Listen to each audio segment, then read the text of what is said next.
달콤한 말씀, 행복한 하루. 오늘 함께 나누실 하나님의 말씀은 신명기 8장 말씀입니다. 그 중에서도 11절에서 17절 말씀 우리 함께 보시겠습니다. 내가 오늘 네게 명하는 여호와의 명령과 법도와 규례를 지키지 아니하고 네 하나님 여호와를 잊어버리지 않도록 삼갈지어다. 네가 먹어서 배부르고 아름다운 집을 짓고 거주하게 되며 또 내 소와 양이 번성하며 내 은금이 증식되며 내 소유가 다 풍부하게 될 때에 내 마음이 교만하여 내 하나님 여호와를 잊어버릴까 염려하노라. 여호와는 너를 애굽 땅 종되었던 집에서 이끌어내시고 너를 인도하여 그 광대하고 위험한 광야 곧 불뱀과 전갈이 있고 물이 없는 간조한 땅을 지나게 하셨으며 또 너를 위하여 단단한 반석에서 물을 내셨으며 네 조상들도 알지 못하던 만나를 광야에서 네게 먹이셨나니 이는 다 너를 낮추시며 너를 시험하사 마침내 네게 복을 주려 하심이었느니라. 그러나 네가 마음에 이르기를 내 능력과 내 손의 힘으로 내가 이 재물을 얻었다 말할 것이라. 그리스도인은 하나님의 말씀에 순종해야 합니다. 아마 이 말 자체에 동의하지 않을 그리스도인은 거의 없을 것입니다. 우리는 설교를 들을 때에도, 성경을 읽을 때에도, 또 서로 권면할 때에도 늘 순종의 중요성을 이야기합니다. 순종이 신앙의 핵심이라는 사실을 모르는 사람은 없습니다. 그런데 조금 더 정직하게 자신을 돌아보면 한 가지 질문 앞에 서게 됩니다. 우리는 순종이 중요하다는 사실을 알고 있지만 실제 삶에서는 왜 그렇게 순종이 어렵습니까? 왜 말씀을 알면서도 그대로 살아내지 못하는 경우가 많습니까? 단순히 의지가 약해서일까요? 아니면 다른 더 근본적인 이유가 있을까요? 오늘 본문은 바로 이 지점에 대해 매우 중요한 통찰을 제공합니다. 모세는 이스라엘에게 하나님의 명령을 지키라고 권면하면서 단순히 순종하라라고만 말하지 않습니다.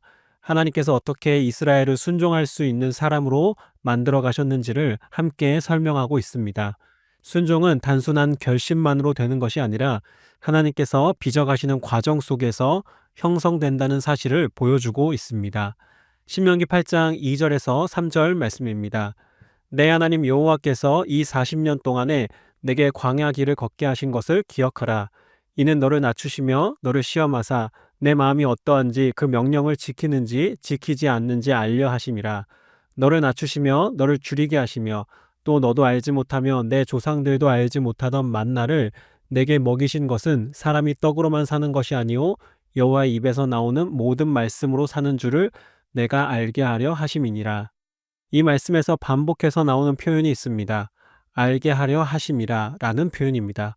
하나님께서는 광야를 통과하게 하신 이유는 무엇인가를 깨닫게 하시기 위함이었습니다.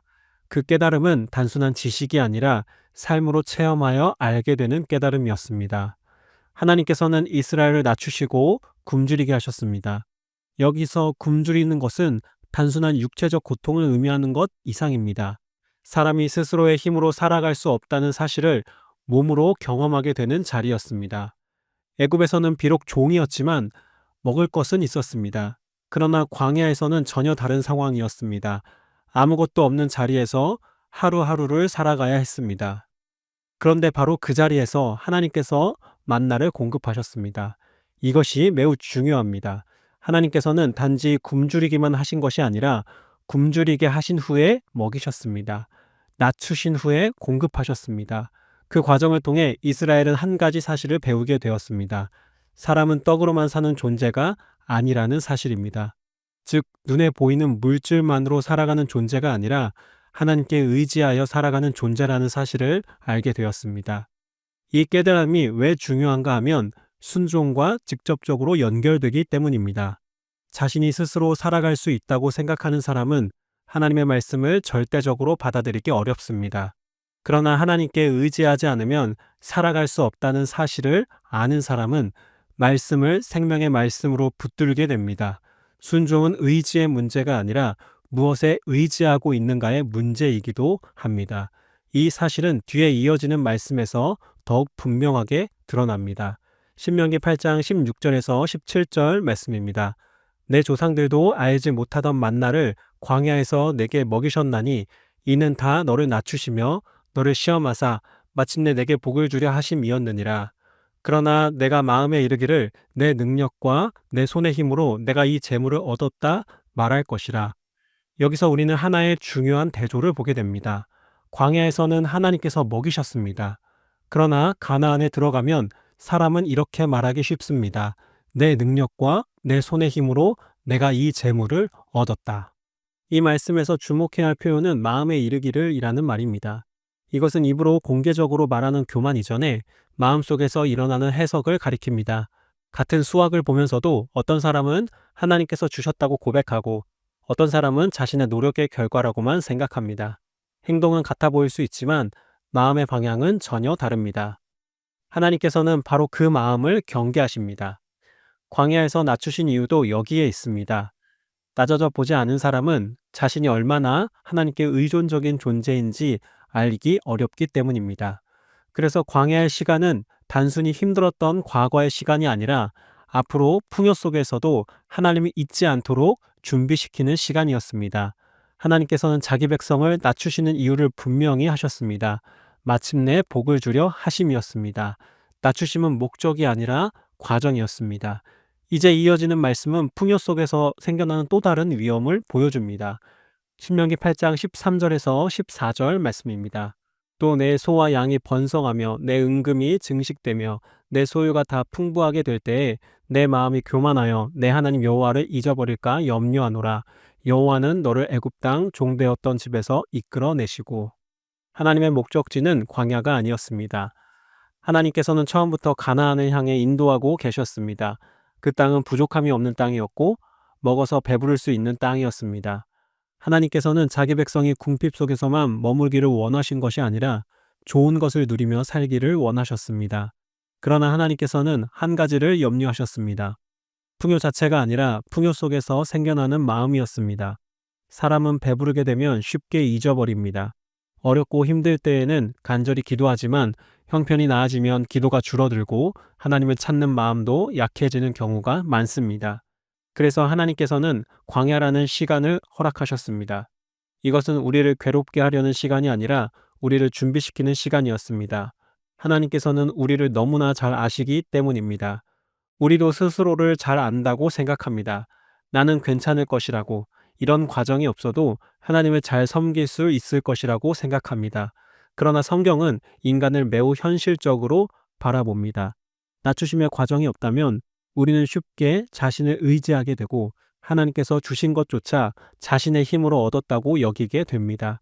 그래서 우리에게 찾아오는 결핍의 시간, 낮추심의 시간은 이해하기 어렵고 때로는 고통스럽지만 그 시간을 통해 우리는 하나님을 의지하는 법을 배우게 됩니다. 그리고 그 배움은 결국 우리를 더 안전하게 만듭니다. 풍요 속에서도 하나님을 잊지 않는 사람으로 만들어 가기 때문입니다. 이 모든 말씀은 한 구절로 정리됩니다. 신명기 8장 10절 말씀입니다. 내가 먹어서 배부르고 내 하나님 여호와께서 옥토를 내게 주셨으므로 말미암아 그를 찬송하리라.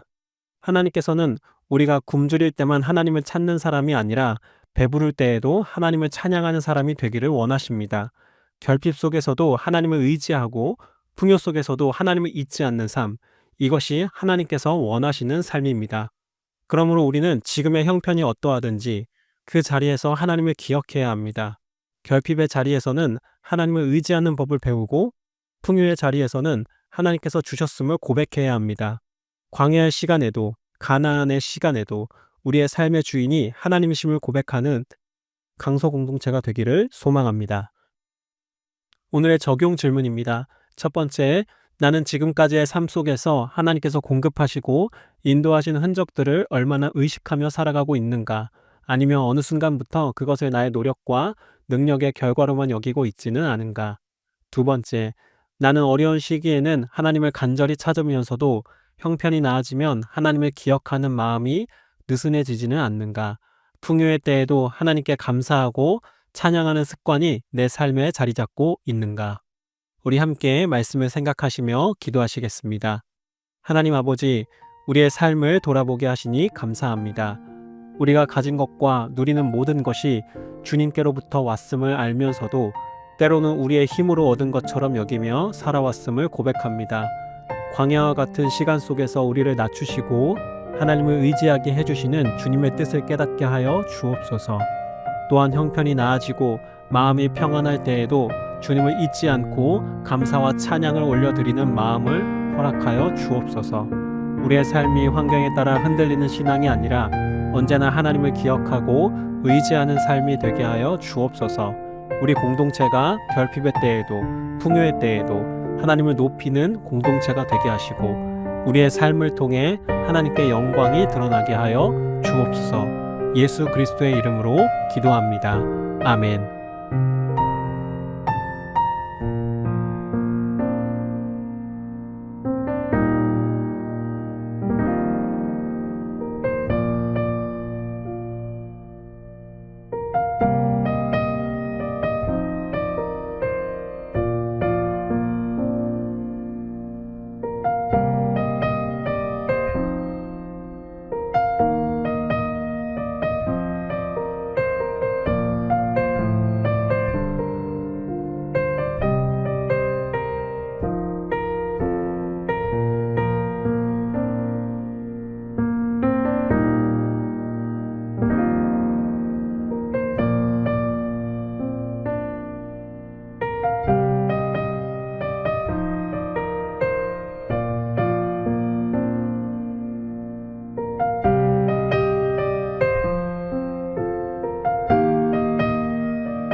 소소한 말씀, 행복한 하루. 오늘 함께 나누실 하나님의 말씀은 신명기 8장 말씀입니다. 그 중에서도 11절에서 17절 말씀 우리 함께 보시겠습니다.